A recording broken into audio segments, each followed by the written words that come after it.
ఈ వామాకులో ఒక special protein ఉందట. ఇది కిడ్నీ స్టోన్స్ రాకుండా ఎక్కువైన కాల్షియం ఇది ప్రోటీన్ లాక్కుని స్టోన్ ఫార్మేషన్ కాకుండా చేయడానికి కొంత ఉపయోగపడుతున్నదని ఇది ఇరాన్ వాళ్ళే ఇది కూడా చెప్పడం జరిగింది. అంటే దీని మీద చూడండి ఎంతోమంది ఎన్నో దేశాల వారు రకరకాల పరిశోధనలు చేశారు.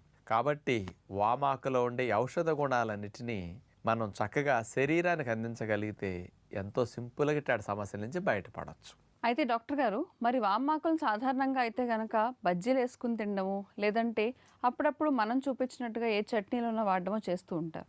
మరి అలా కాకుండా ఇంక వేరే విధంగా ఉపయోగించుకునే అవకాశం ఏదైనా ఉందా? వామాకుల్ని కొంతమంది కూరల్లో కూడా వాడుతూ ఉంటారు. అంటే దాని వాసన వేరు కదా. అవును. ఇంకా వాటితో పాటు అండి ఈ కషాయాలు మనం చేసుకుంటున్నాం కదా, ఆ కషాయాల్లో ఈ వామాకులు వేసి కూడా మరిగించవచ్చు. ఎందుకంటే లంగ్స్కి చాలా అవసరం కదా. ఇది మెయిన్